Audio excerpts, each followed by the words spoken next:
Good morning, everyone. Thank you for joining us today. I'd like to begin by extending a warm welcome to a friend of Canada, President Peña Nieto of Mexico. During last year's election, we put forward a plan for Canadians that would change both the things we do and the way we do them. This included taking a more collaborative approach with our North American partners. And I'm extremely happy to have President Peña Nieto join us in Ottawa this week during his state visit and for the North American Leaders Summit. The importance of the Canada-Mexico relationship cannot be overstated. We have a long, close history built on mutual respect, cooperation, and trust. And it is my hope that through meetings like this one, we will be able to further strengthen that relationship in the years ahead. Mexico is a very important partner for Canada. Its labour is young, its energy sector is growing, and its middle class is growing fast as well. Each year, more than 2 million Canadians go to Mexico on vacation to visit friends and family, and increasingly for business. And each year, Canada hosts or welcomes thousands of Mexican visitors. We share values, goals, and ambitions, not only for our respective citizens, but for all members of the global community.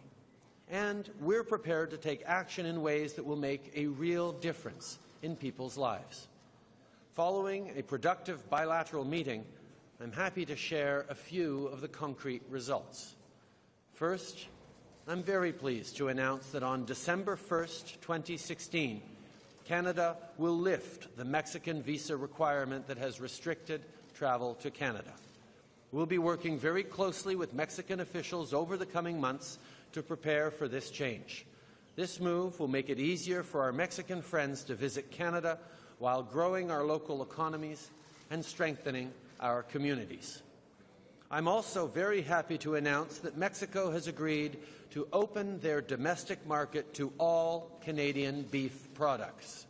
This is a move that will support Canadian farmers and Canadian families. I can also share that Canada and Mexico have today signed a Memorandum of Understanding to expand cooperation on Indigenous issues.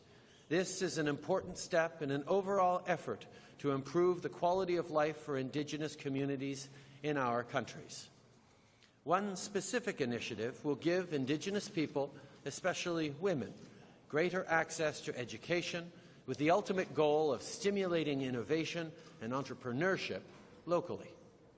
The President and I also discussed the need to uphold human rights, advance democracy and the rule of law, and ensure respect for diversity, as well as the ways in which we can work together to achieve these important goals.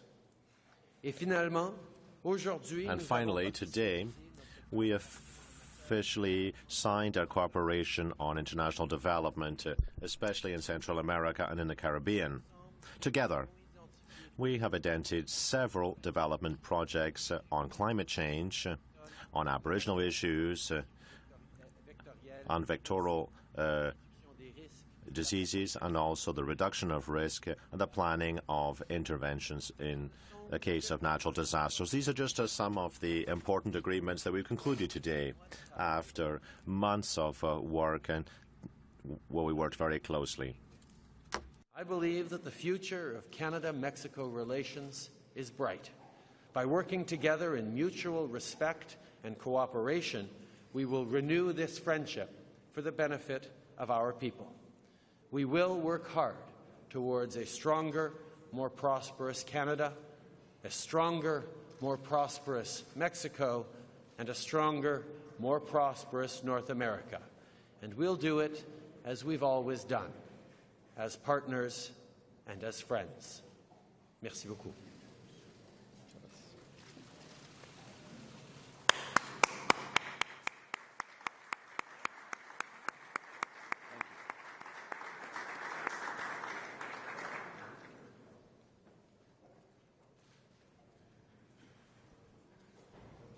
Muy buenas tardes. Good afternoon, Prime Minister Justin Trudeau. Your hospitality and your progressive and visionary leadership is very important to us. Mexico recognizes you as a great friend of Mexico. This is the first state visit of a Mexican president to Canada in 15 years. This is the renewal of our relationship, our bilateral relationship. The relationship between our two societies is increasing and is more dynamic. We would like to thank Canada for lifting the visa requirement on Mexican citizens starting on the 1st of December 2016. Starting in 2009, this obstacle had been put in place, and we have worked very hard to have it lifted. Canada and Mexico will work together on the same vision of inclusive development. We have decided to set up a high-level strategic dialogue to identify priority areas for bilateral cooperation. It's based on 4 pillars: shared prosperity, inclusive prosperity, regional and global leadership, security, and the facilitation of movement.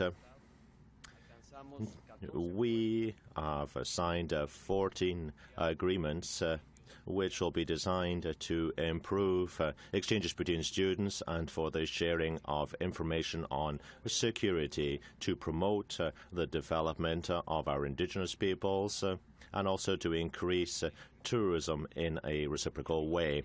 Today,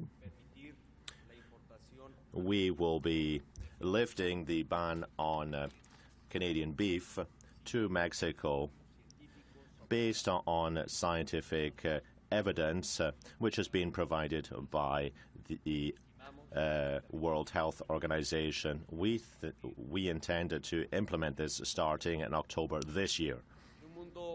In a world where the language of hate, racism and discrimination is persistent and increasing, the government of Prime Minister Trudeau stands out for its commitment to inclusion. During our meeting, we talked about the importance to build societies built on the rule of law. We also looked at the need to create public policies to foster inclusion, to lead to the development of opportunities for Aboriginal peoples and young people. Canada and Mexico are both convinced that international trade and the regional integration as well are the drivers for mutual prosperity. We have a very major and significant trade links, $27 billion in trade crosses our borders every year. Canada is the 3rd largest trading partner of Mexico. More than 3,500 Canadian companies operate in Mexico. To strengthen and to increase this exchange and this trade during this visit, we will be announcing new investment in Mexico to the tune of $2.3 billion. We continue to believe that, if possible, we will drive towards green development. Low carbon emissions are at the basis of this initiative. This is at the basis of our bilateral cooperation over the coming years. We are convinced that a renewed relationship between Canada and Mexico, 2 countries which are united in facing the future and which are becoming stronger by working together. We're working as allies, but we're also working in a very special way as friends. We are friends. Thank you very much.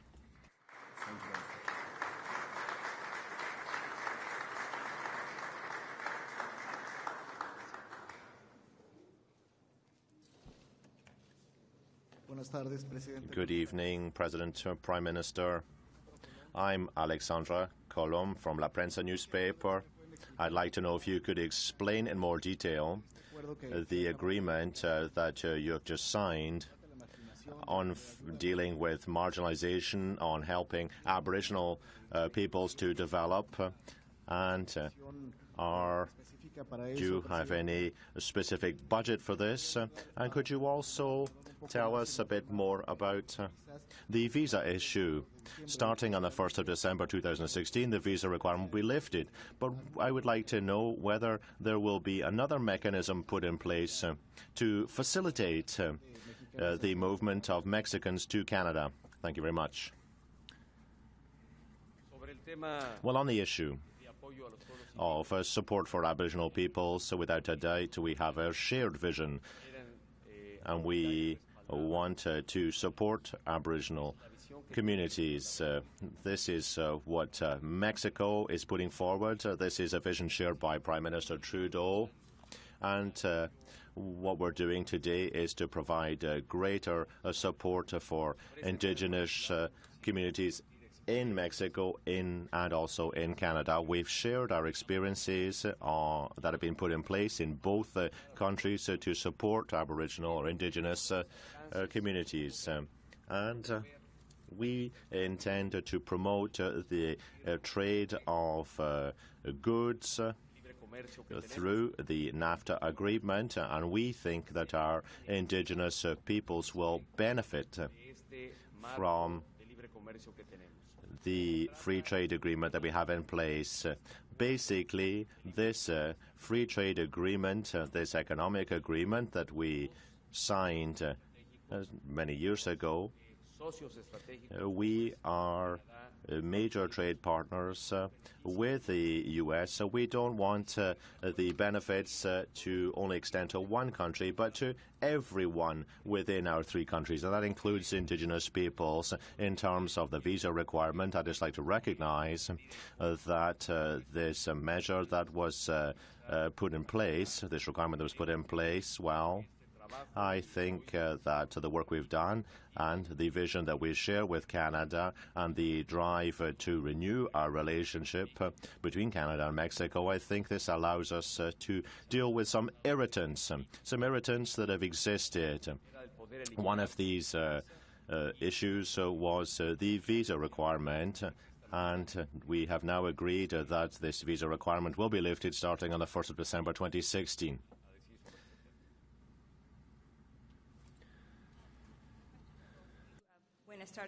Mr. President, I'd like to ask you first about the visas. Given that there's so much talk about integration and prosperity, this issue has been an irritant for quite some time, and when you leave Ottawa, it still won't be entirely resolved. You have to wait until December 1st. So I wonder if you could talk to us about the concrete impact that this visa requirement has had, and also what you make of concerns raised by senior bureaucrats in Canada that this will lead to more bogus asylum claims, that this will hurt Canada's reputation with the Americans vis-a-vis our security. Prime Minister Trudeau, certainly you're welcome to weigh in on that as well, sir, but what we do want to ask you about today is particularly about the protectionist sentiment that we're seeing from the two presidential candidates, both Mr. Trump and Ms. Clinton in the United States. What can you and the gentleman next to you do to try to prepare for a more protectionist sentiment from the next U.S. president? En français et en anglais, s'il vous plaît.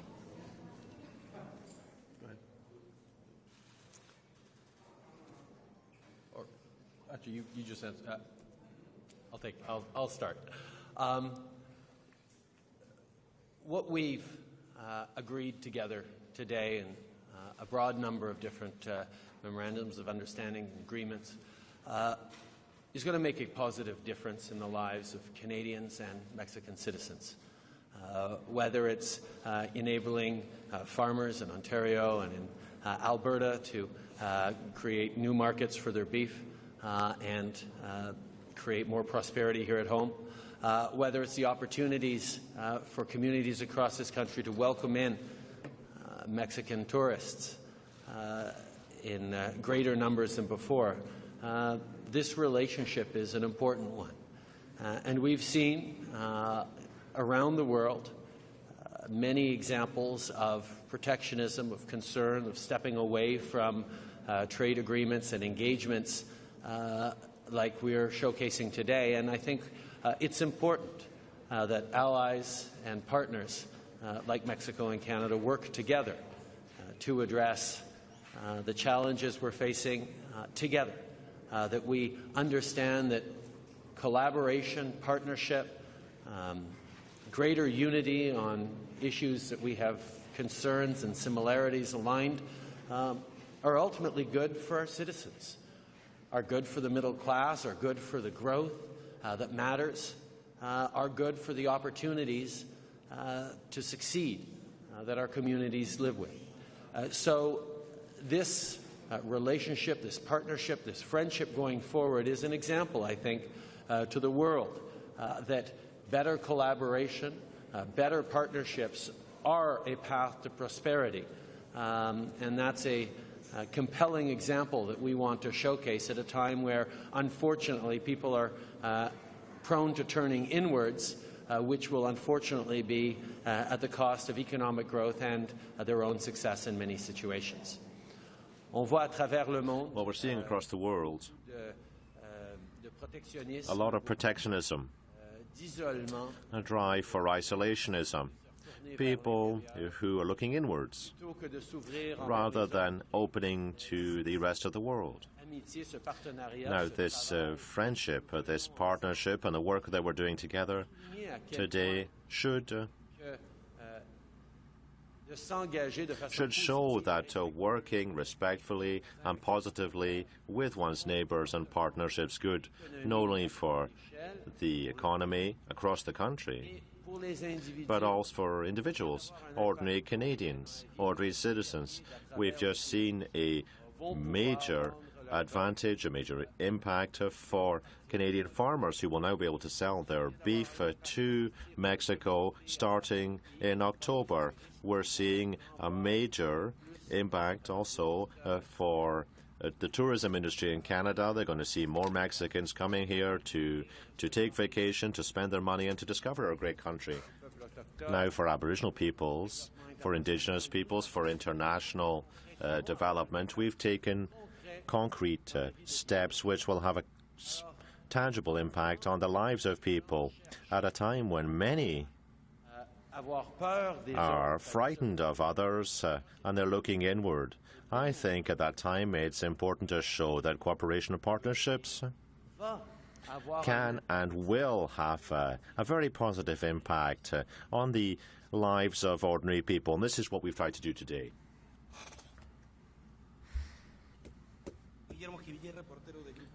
Guillermo Perierma, President, yesterday you said that your government was prepared to talk to teachers to try and find a solution to the issues with them. I'm sorry, I couldn't hear you. Yesterday you said that your government was prepared to negotiate and to dialogue with teachers. But what we're seeing is strikes in many Mexican cities, and we're seeing that the federal police force has been publicly humiliated by teachers.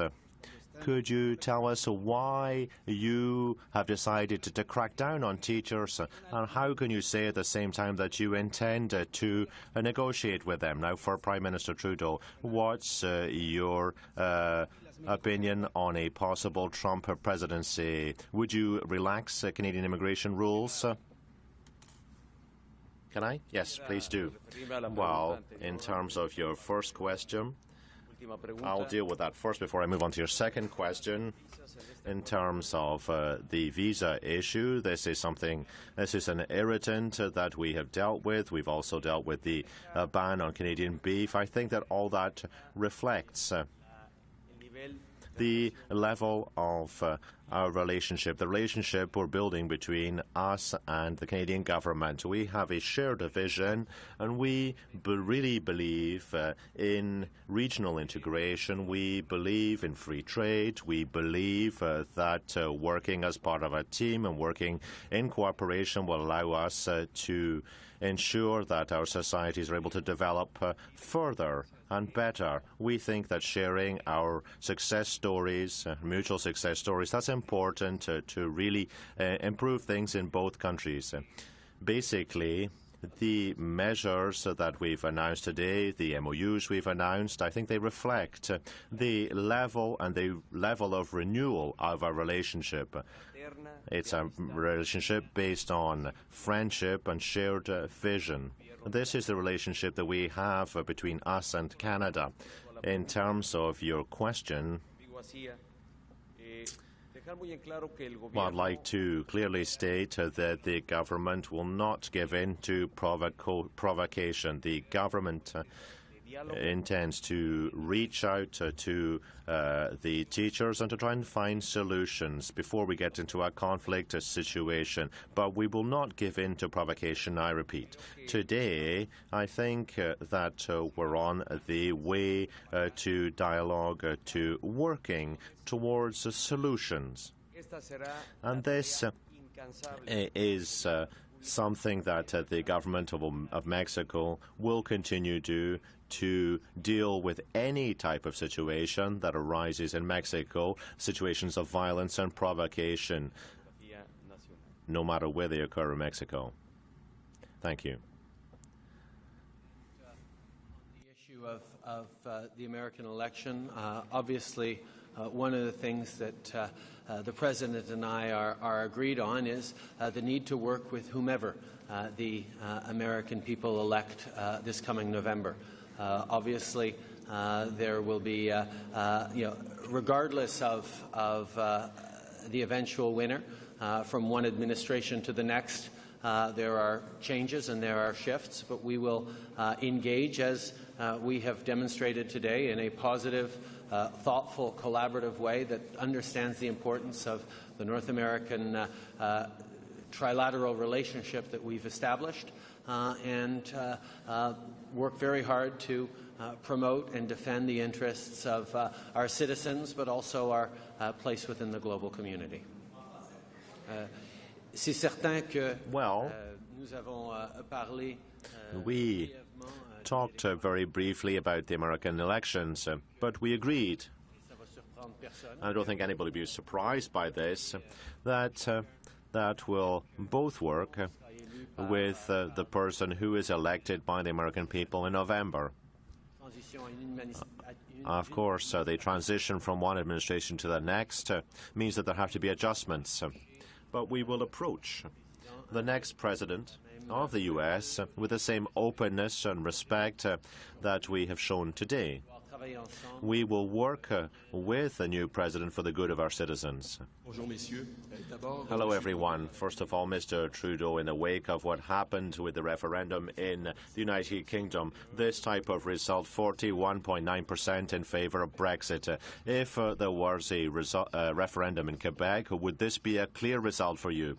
Next question, my next question for both of you. The agreements on green energy, do you think that it will allow you to create business opportunities for businesses, be they Mexican or Canadian businesses, the export of electricity, for example? Well, as we know, it's very difficult to really transfer the lessons of referendum in one jurisdiction to another. We respect the rules that would have been in place to govern this referendum in the UK, and we will strive to develop stronger ties with the UK. I don't think it's particularly useful. It would be particularly useful to do the contrary. We want to come together. This is what we have shown today through the renewed and positive relationship with Mexico, and tomorrow we'll be meeting with our other continental partner, the US. So I'm very heartened by what we've done. At the same time, cooperation and the work that we'll be doing together on the economy, the environment and energy. And we'll be talking about this in great detail tomorrow. This will all be very positive for our economy, for the future that we're building for our countries. Now, really, in my opinion, what's important really is to develop positive relationships where you can talk frankly to your partners. We have our issues in terms of human rights, Indigenous peoples and the environment, but I've always been very open.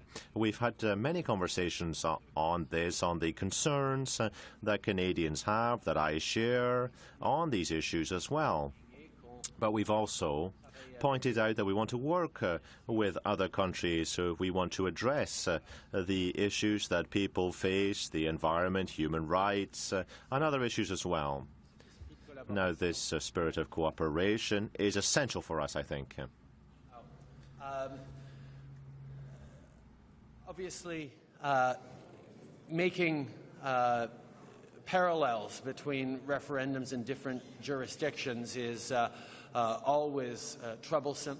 The fact is, what we are focused on today is how we will work together and how we will demonstrate that closer collaboration and coordination across jurisdictions is in the best interest of citizens.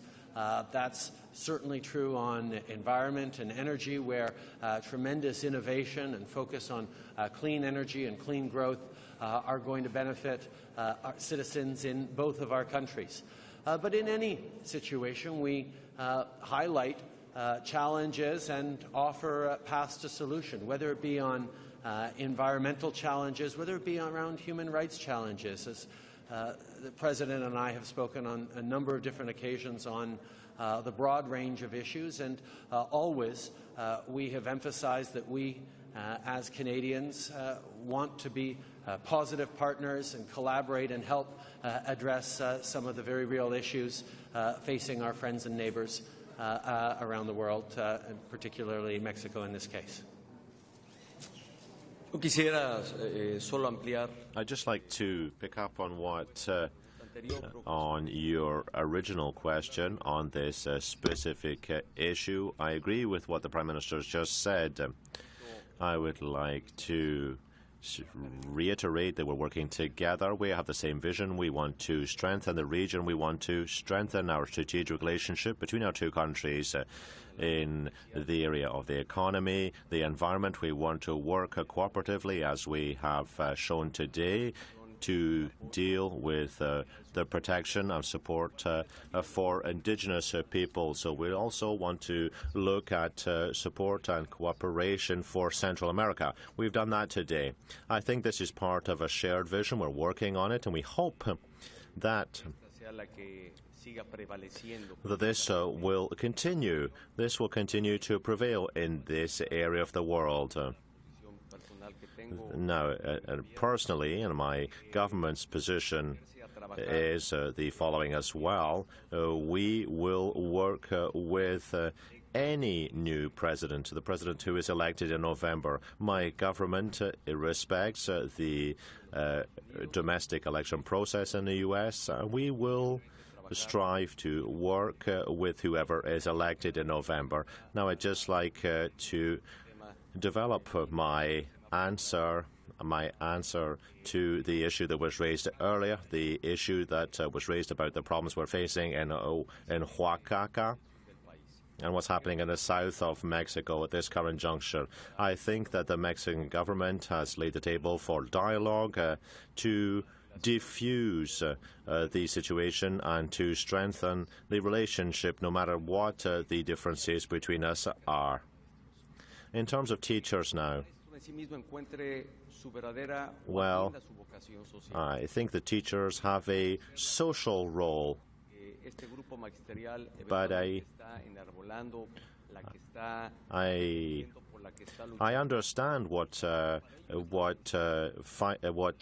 teachers want, but I don't think they're going about it in the right way. I think they should be working to preserve the rule of law. And I don't think that their current approach is a way of getting people to deal with their demands.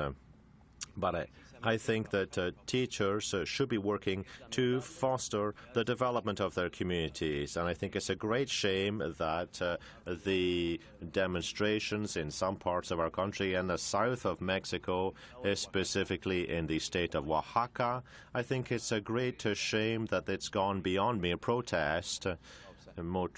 Protests in favor of one's cause. What's happened is that these protests have led to great problems for the communities that these teachers are part of, after all. I would call on teachers to look at their social role, to focus on that, and that they strive to develop their communities. And I think that they should work through institutions. They should work through institutions to find solutions to the issues that they're facing. We're prepared to listen to their proposals, but the government of Mexico, the federal government of Mexico, will always be open to dialogue with them to come to solutions and to overcome the issues that we might have with teachers. But we're not confronting them. We're talking to them. We are calling on them to look at the structural changes we're making. We have created a new legal framework, and that this is designed to allow us to reach our ultimate goal. That is to secure the education, high-quality education for future generations. This is an emblematic change, and sometimes there's resistance to change. But I think that we have to understand, and they have to understand, that we're in a new era. Time of transformation, of change, of new requirements. And this requires that as a country we're prepared to deal with the future. And we have to make sure that future generations have better opportunities in the future. Thank you. As a teacher, I had a good conversation with the President on this, on the concerns around the troubling incidents, but also the need to engage in constructive dialogue and ensure a strengthening of the rule of law. And Canada, as always, will be a strong and firm friend and partner to Mexico as it deals with the outcome of these tragedies and these conflicts. It is important that we move forward towards greater respect and defense of human rights, and that's part of the things that friends work together on well. Merci beaucoup tout le monde. Thank you very much. Muchas gracias.